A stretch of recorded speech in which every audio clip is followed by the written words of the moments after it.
And with the handbrakes now set free following the inauguration, lawmakers of the 10th National Assembly are now expected to roll up their sleeves and put in a decent shift. But the big elephant in the room is how they can begin to assert their own constitutionally guaranteed independence.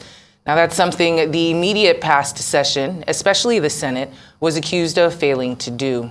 In fact, the 9th National Assembly was widely labeled as a rubber stamp for the Buhari administration. Well, just how can that needed balance in executive-legislative cordiality be maintained under the new current dispensation? We're now being joined by Professor Anthony Kila, who is the director in the Center of International Advanced and Professional Studies. Good to have you with us today. Thanks for joining Newsday.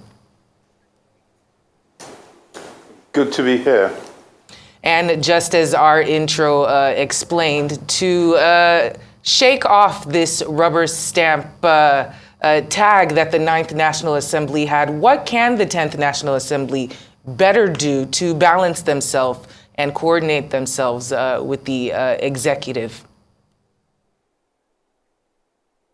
Well, I think there's a general conversation in the country, a worry about the relationship between the executive and the legislative power, in this specific case, the 10th Assembly, but across the country.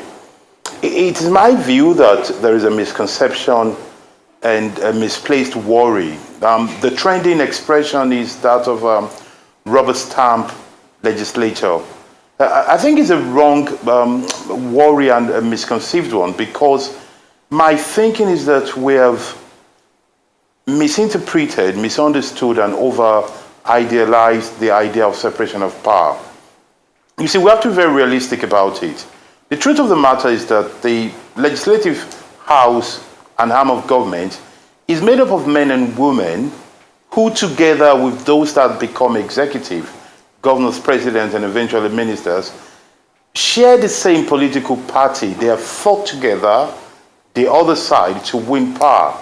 They share the same mind view, and they are friends and associates of the same association.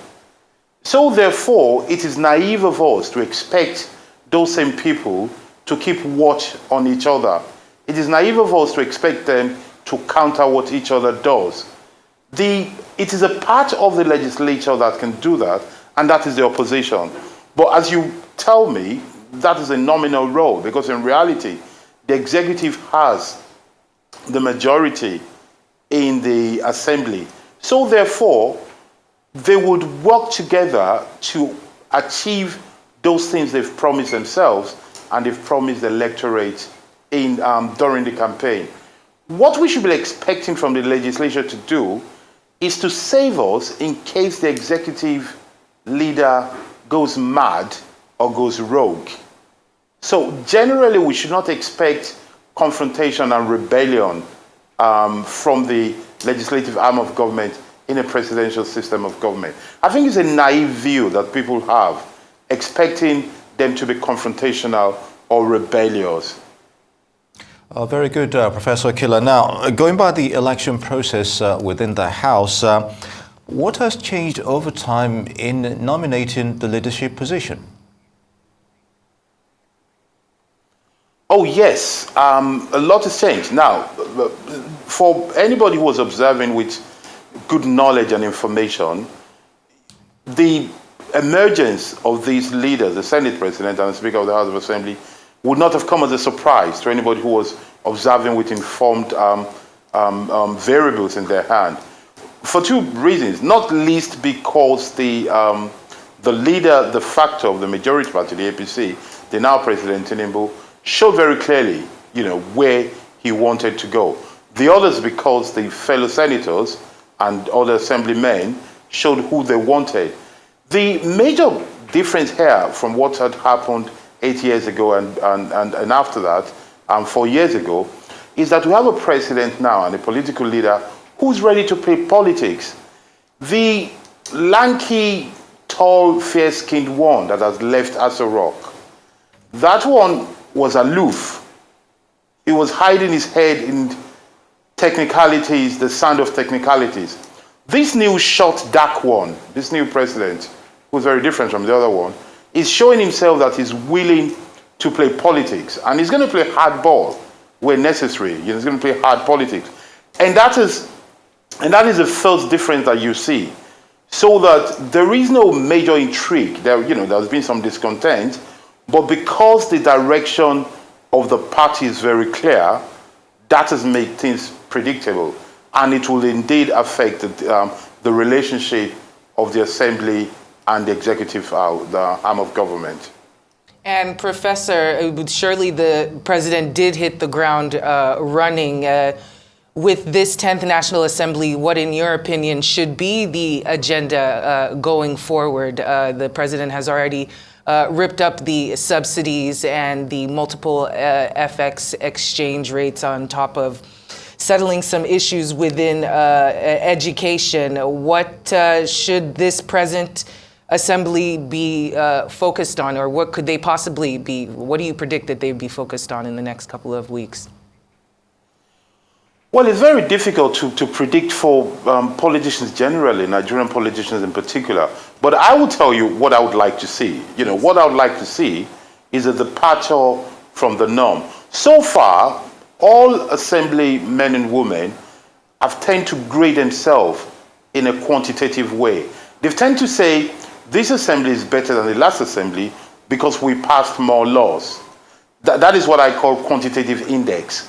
I would invite them to go for a qualitative index in the sense that they need to have more qualitative representation in the assembly.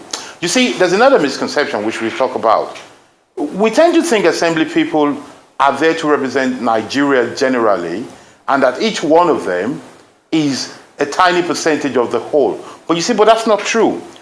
We need to rediscover a legislative arm of government that truly represents our differences and our peculiarity. What that means is that I would like to see an assembly where the qualities of laws and the deliberations done reflect the diversity of Nigeria, so that the senators from Lagos State, that is an urban cosmopolitan state, will be having positions that reflect the interest of a metropolitan, urban, cosmopolitan population. And then maybe perhaps somebody from Zamfara State will be representing different kind of interests. And each one of these senators should be displaying the interest of their constituency in everything passed in or deliberated on in the House. This is a kind of dialectics I would hope. I personally will propose something.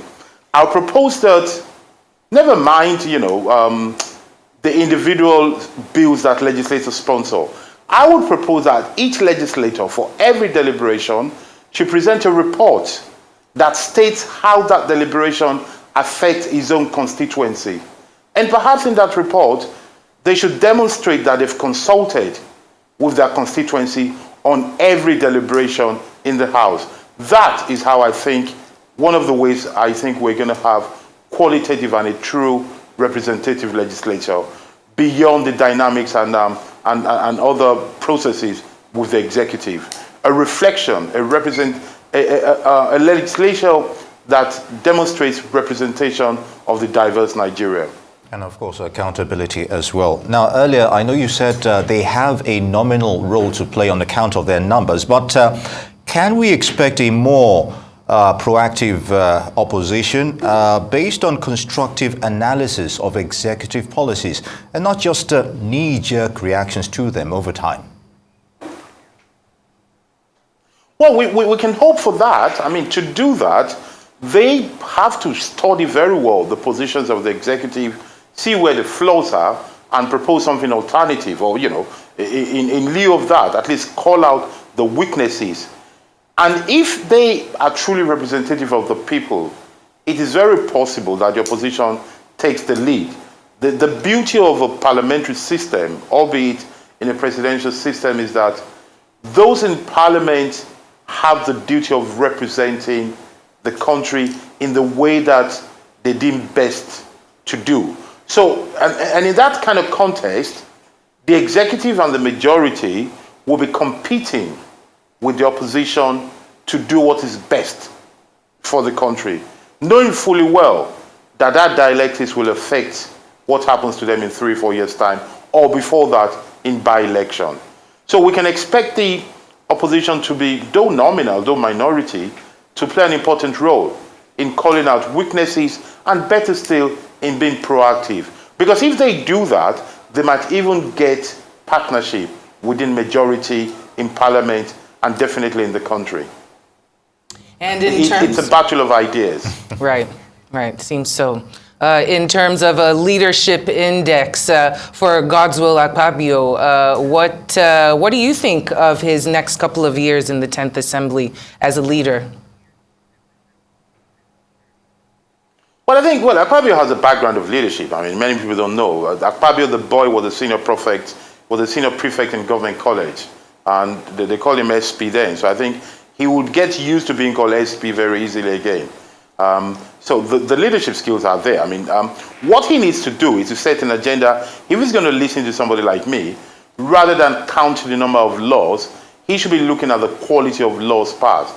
Then perhaps he can insist, although we practice a presidential system, I think there's nothing stopping the Senate leader, being the most senior legislator in the land, to demand that legislators go back to their constituencies often, perhaps a minimum of once a month.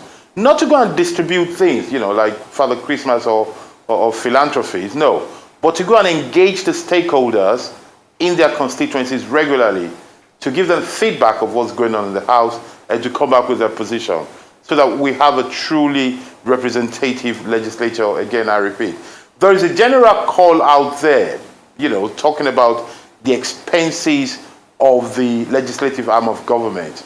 A very easy way for Akpabio and other leaders of this 10th Assembly, to make history, is for them to radically look at these expenses and the budget, and to have a commonsensical approach of thinking that it doesn't make sense that a group of 109 in the Senate, triple that in the House, a group of less than 600 people in the country are having allocated to them a budget that beats that of millions of Nigerians. I think those kind of populist move is something that will be low-hanging fruit to mark his legacy. Low-hanging fruit indeed, Professor Kila. Now, there are quite a number of new entries, or first-timers, as it were, at the National Assembly. Do you think this will forge a new direction in the Assembly, or it's a business as usual? Well, let's hope it's not business as usual. Business as usual so far was very bad. So we have to hope for, it's so far so bad. Let's hope something new happens. Perhaps people like you can help us to show interest in the new people. Let us, for example, take our time as citizens, guided by the media, to follow the inaugural speech of the new entrants. To see what is it that bringing to the chambers, and perhaps to see what is going to make them different. That is a personal battle, and we can be interested spectators. But I think the citizens would have to play a more proactive role in ensuring it is not business as usual, and above all, in ensuring that we do not miss what was before. So to hope that the new is better than the past. Well, Professor Anthony Kila, the director for the Center of International and Advanced Professional Studies, thank you so much for joining us and having this conversation, and for all those great ideas. Thank you for joining us.